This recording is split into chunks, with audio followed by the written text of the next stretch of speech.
किसी भी ट्रेड में एंट्री लेने से पहले आपको ये 5 चीजें जरूर देखनी चाहिए। ज्यादातर ट्रेडर्स ट्रेडिंग करते समय सिर्फ सपोर्ट एंड रेजिस्टेंस लेवल देखते हैं या कोई इंडिकेटर लगा लेते हैं और ट्रेड लेते समय काफी कंफ्यूज रहते हैं और लॉस कर लेते हैं।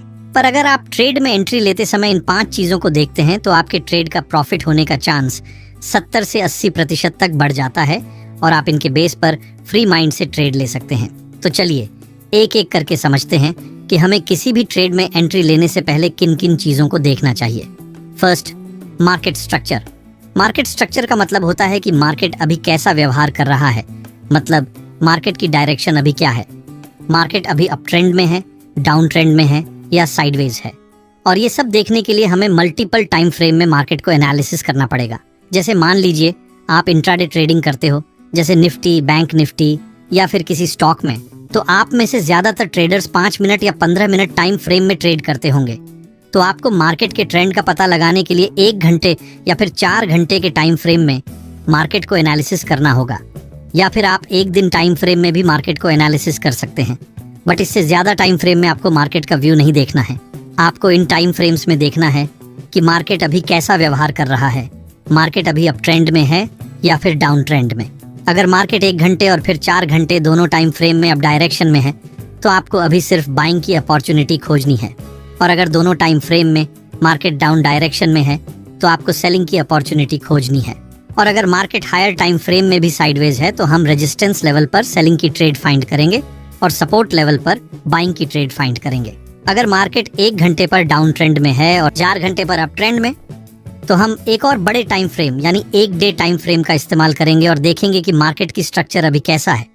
अगर इतना करने के बावजूद भी आपको चार्ट पर कुछ समझ में ना आए और आप अभी भी कंफ्यूज हैं, तो आप उस दिन के लिए ट्रेडिंग को अवॉइड कर सकते हैं। क्योंकि आप हमेशा एक बात याद रखिए, मार्केट कभी बंद होने वाला नहीं है। अगर आप एक दिन ट्रेडिंग नहीं करते हैं तो कुछ भी नहीं होगा।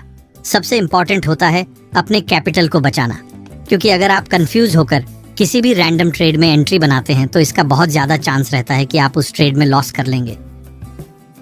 Number 2, value zone. जब हम ट्रेंड को आइडेंटिफाई कर लेते हैं तो हमें वैल्यू जोन को भी आइडेंटिफाई करना होता है। ऐसा तो आप कर नहीं सकते कि अगर आपको पता हो कि मार्केट अप ट्रेंड में है तो आप कहीं भी ट्रेड में अपनी एंट्री बना लेंगे, क्योंकि मार्केट कभी भी सीधी रेखा में तो चलती नहीं है। ये कुछ इस प्रकार से चलती है। अगर मार्केट अप ट्रेंड में भी रहती है तो हायर हाई और हायर लो की फॉर्मेशन बनाते हुए ऊपर की साइड जाती है। इसलिए अगर हम कहीं भी ट्रेड में एंट्री बना लेते हैं तो इसका बहुत ज्यादा चांस रहता है कि आपका स्टॉप लॉस हिट हो जाए। इसीलिए हमें वैल्यू जोन को खोजना होगा। वैल्यू जोन कोई सपोर्ट या रेजिस्टेंस हो सकता है। जैसे मान लीजिए मार्केट अप ट्रेंड में है तो हम कैंडल्स का अपने प्रीवियस लेवल पर आने का वेट कर सकते हैं जो ब्रेकआउट के बाद सपोर्ट बन गया है, या फिर हम वेट कर सकते हैं मार्केट को अपने ट्रेंड लाइन पर आने का।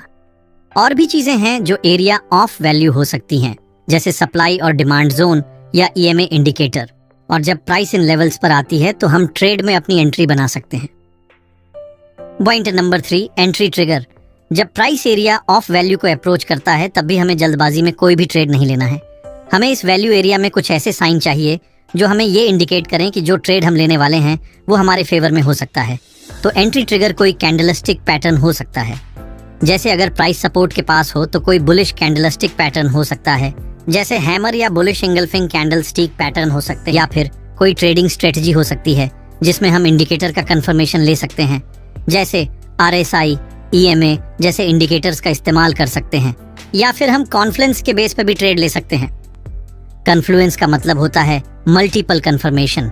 जैसे मान लीजिए इस चार्ट में ब्रेकआउट के बाद एक सपोर्ट बन गया है और सपोर्ट के पास ही एक हैमर कैंडल की फॉर्मेशन हुई है और EMI इंडिकेटर का सपोर्ट भी है, यानी इस लेवल पर मल्टीपल कंफर्मेशन है, तो इसे हम कन्फ्लुएंस बोलते हैं। और ऐसे एरिया पर आप बिना डरे स्टॉप लॉस लगाकर ट्रेड में अपनी एंट्री बना सकते हैं। लेकिन यहाँ पर समझने वाली एक बात और है कि आपको जरूरी नहीं कि हर ट्रेड में प्रॉफिट हो, आपको लॉस को लिमिट रखकर ही ट्रेड करना होगा। पॉइंट नंबर 4, जो सबसे इंपॉर्टेंट है, एग्जिट योर ट्रेड।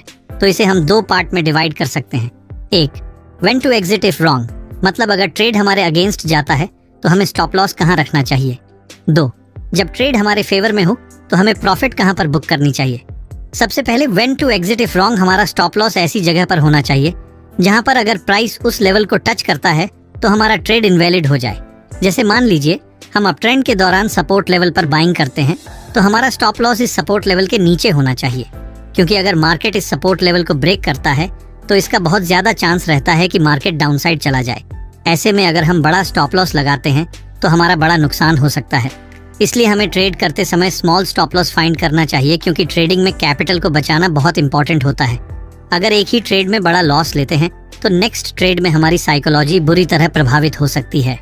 अब बात करते हैं when to exit if right.